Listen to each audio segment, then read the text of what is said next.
Le 29 décembre, l'Afrique du Sud a saisi l'instrument juridique de l'ONU accusant Israël de génocide dans l'enclave palestinienne. Les 15 juges de la Haye ont rendu leur décision vendredi 26 janvier et appelé Israël à faire tout son possible pour empêcher tout risque de génocide à Gaza.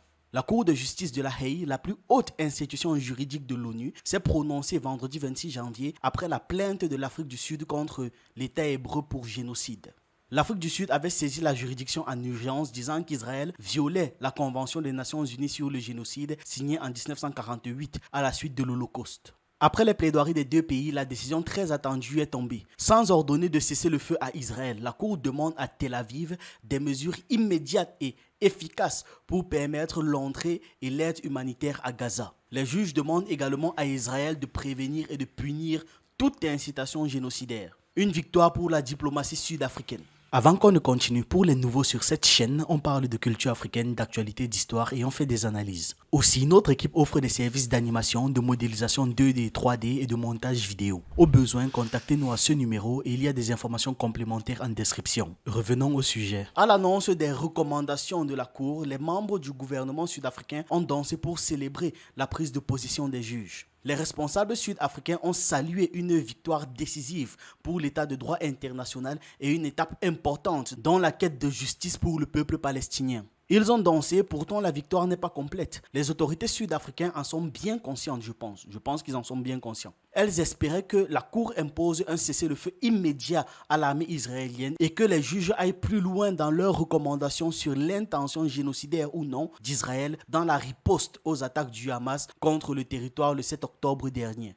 Le fond de ce litige entre l'Afrique du Sud et Israël sera toutefois examiné par la Cour de justice internationale, mais sa décision ne sera probablement pas connue avant plusieurs années. Les recommandations de justice internationale n'ont donc rien de contraignant. Si les Sud-Africains sont aussi enthousiastes, c'est que c'est une victoire essentielle pour la diplomatie sud-africaine. Le droit international n'a pas rejeté sa requête et lui donne donc raison. Le droit international met aujourd'hui Israël et tous ses alliés face à leurs responsabilités. C'était précisément le projet des diplomates et des juristes sud-africains ainsi que la ministre des Affaires étrangères Naledi Pandor. Cette action en justice était aussi destinée à obtenir l'assurance que les instances internationales remplissent leur devoir de nous protéger, tous en tant que citoyens de ce monde. Tous les membres des Nations Unies ont apposé leur signature à toute une gamme d'instruments, mais lorsque les vies sont menacées, ces instruments ne sont pas mis en œuvre. C'est donc de ça qu'elle se plaignait. Selon eux, il s'agit de faire entendre sa voix du droit international, de rappeler les règles constamment mises en avant par les grandes puissances, notamment occidentales, qui s'en affranchissent comme par hasard, ça ne les concerne plus, dès lors que leurs mêmes alliés ou encore leurs intérêts sont menacés. Là, tout d'un coup, ils ne vont plus rien respecter. Avec cette procédure, l'Afrique du Sud teste les institutions et plante un drapeau pour que chacun observe désormais qui se range derrière la justice internationale et qui reste silencieux.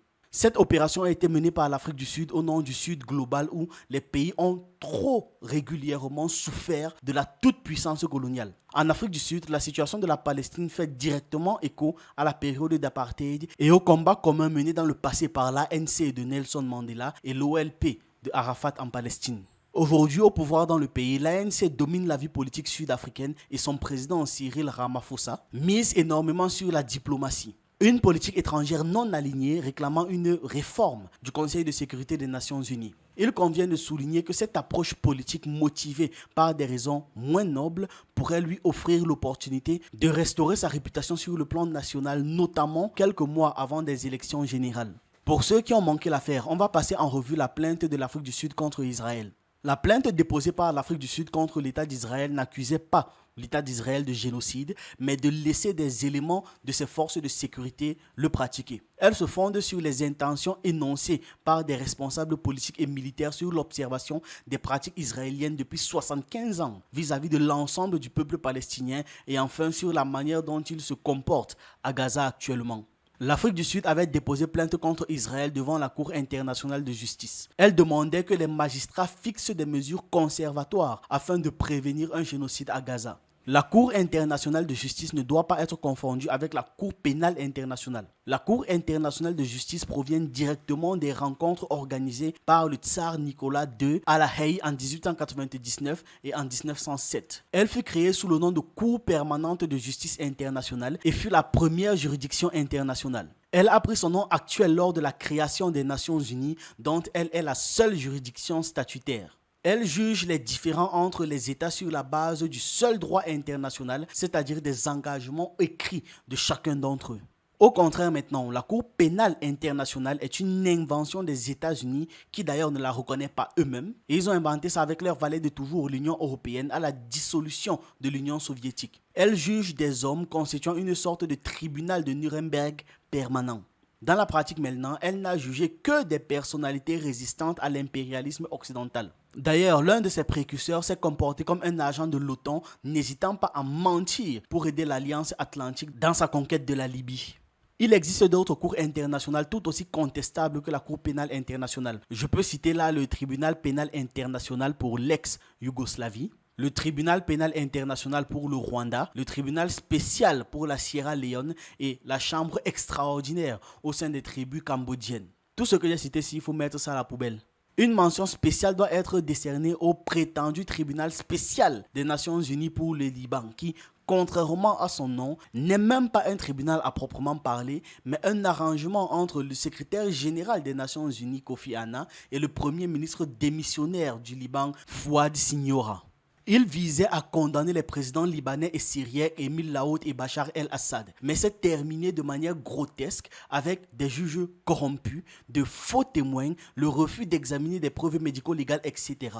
La Cour internationale de justice qui nous préoccupe est la seule juridiction qui respecte un peu le droit international. Un peu quand même. Israël est accusé pour la première fois devant la Cour internationale de justice. Pourtant, cette dernière a déjà été confrontée à une situation la concernant. La sollicitation d'avis émanant de certains États arabes sur la légalité du mur de séparation entre Israël et les territoires palestiniens. À l'époque, Tel Aviv s'était abstenu de participer au débat et la Cour avait émis un avis indiquant que la constitution israélienne contrevenait au droit international. Néanmoins, cet avis n'a pas été mis en œuvre. Cette fois, Israël est directement mis en cause. La requête concerne des menaces adoptées, tolérées, commises et en cours de réalisation par le gouvernement et l'armée de l'État d'Israël contre le peuple palestinien, une communauté nationale et raciale distincte. Cette fois, Israël est directement mis en cause. La requête concerne des menaces adoptées, tolérées, commises et en cours de réalisation par le gouvernement et l'armée de l'État d'Israël contre le peuple palestinien, une communauté nationale et raciale distincte. Les actes et omissions d'Israël dénoncés par l'Afrique du Sud ont un caractère génocidaire car ils visent à provoquer la destruction d'une partie substantielle du groupe national, racial et ethnique palestinien. Les actes en question incluent le meurtre de Palestiniens à Gaza, provoquant de graves dommages corporels et mentaux et leur infligeant des conditions de vie susceptibles de provoquer leur destruction physique. L'Afrique du Sud a interpellé la Convention pour la prévention et la répression de crimes de génocide du 9 décembre 1948 au regard du traitement des Palestiniens depuis 75 ans. Selon elle, la manière dont Israël poursuit sa guerre contre le Hamas doit être mise en perspective avec ce qui a précédé. De la sorte, on observe qu'elle est génocidaire car elle est engagée avec l'intention spécifique de détruire les Palestiniens de Gaza en tant que partie du groupe national, racial et ethnique palestinien. Il s'agit donc d'une accusation nuancée puisqu'elle ne prétend pas qu'Israël organise un génocide, mais qu'il laisse certains de ces éléments le mettre en œuvre. De nombreuses commissions des Nations Unies, dont le Comité pour la discrimination raciale, ont mis en garde contre le discours haineux et le discours déshumanisant à l'égard des Palestiniens, suscitant de graves préoccupations concernant l'obligation d'Israël et d'autres États parties de prévenir ces crimes contre l'humanité et un génocide. Avant de déclencher cette procédure, l'Afrique du Sud a engagé 9 démarches officielles auprès d'Israël au niveau de son ministère des Affaires étrangères, de son département, de son ambassadeur aux Nations Unies. Toutes ont rencontré une fin de non-recevoir. Ils ont tout simplement été ignorés. L'Afrique du Sud est un pays du Sud global qui a particulièrement souffert durant la période d'apartheid du sionisme révisionniste. Ce sont les Israéliens qui ont testé leurs bombes atomiques dans le désert sud-africain. Ce sont les Israéliens qui ont financé les recherches en armes biologiques, espérant trouver une maladie qui n'atteindrait que les Noirs et les Arabes. Le passif est si lourd que dès 1953, l'Assemblée générale des Nations Unies condamna l'alliance entre le racisme sud-africain et le sionisme. Par la suite, le président Nelson Mandela déclara que les Sud-Africains ne seraient jamais complètement libres tant que les Palestiniens vivraient sous l'apartheid israélien.